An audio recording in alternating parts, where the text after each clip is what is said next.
Nós vamos, dentro do século XIX, para a gente passar para um próximo tópico, abordar um comentário sobre o idealismo alemão, né?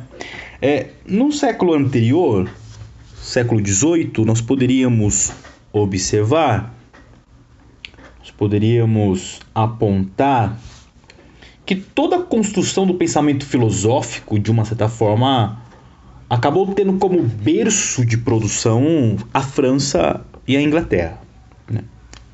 Foram pensadores ingleses e franceses que tiveram aí a base do desenvolvimento filosófico do século XVIII.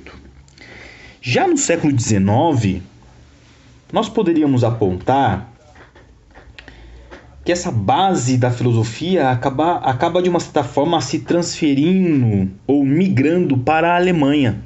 E a Alemanha passa a ser agora um novo polo de difusão de um pensamento que ficou conhecido como idealismo alemão, justamente a partir dos pensamentos de Kant, né?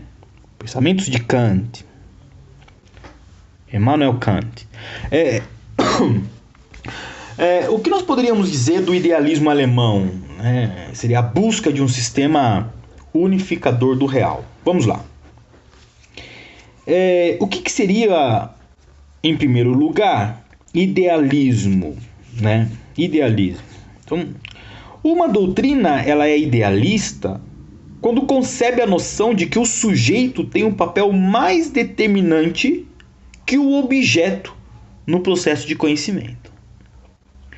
Idealismo, então, ele concebe a noção de que o sujeito tem um papel mais determinante que o objeto no processo de conhecimento. Nós vimos que no processo de conhecimento, algumas pessoas valorizam muito mais a percepção do objeto em si para a produção e aquisição de conhecimento. No idealismo alemão, nós podemos observar que essa concepção se inverte, valorizando o sujeito como um fator determinante muito maior do que o objeto no processo de conhecimento. Claro, nós não poderíamos deixar de observar que há vários tipos de idealismo, né? Platão pode ser considerado o principal idealista da antiguidade por sua teoria das ideias, né? Descartes, por meio do cogito, expressou plenamente, de uma certa forma, o seu idealismo. Bem como também Kant, na Crítica da Razão Pura, ele afirma que das coisas só conhecemos a priori aquilo que nós mesmos colocamos nelas, né? Então aí há uma valorização do sujeito muito maior do que o objeto no processo de conhecimento. Este último filósofo, Immanuel Kant, ele assentaria, vamos dizer assim, as bases do que seria conhecido como idealismo alemão. É por isso que eu afirmei que o idealismo alemão ele surge, né, principalmente a partir das ideias que foram inauguradas aí por Immanuel Kant. Ou seja, ele podemos considerar que ele foi o precursor do idealismo alemão, né? É ele que assenta as bases do que seria conhecido como o idealismo alemão, né? É um movimento que se desenvolveu no início do século XIX, cuja as principais características nós podemos passar em revista de modo introdutório agora.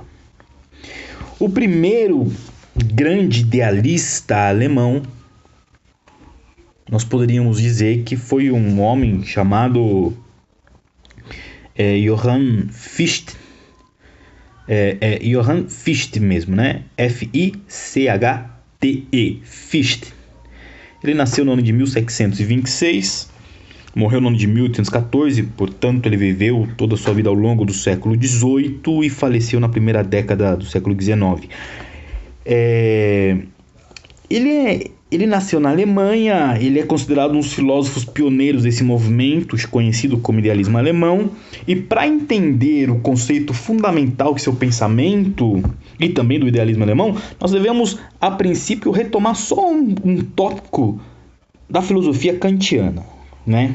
Kant considerava que das coisas que nós vemos, das coisas que existem, nós só podemos conhecer a priori aquilo que nós mesmos colocamos nelas. Isso quer dizer que só podemos conhecer o pensamento ou a consciência que temos das coisas. Ou seja, nós não podemos conhecer as coisas como elas são. Nós podemos conhecer aquilo que nós mesmos colocamos nelas, né? Para esse filósofo, Kant, portanto, a condição última do processo do conhecer é a existência do eu.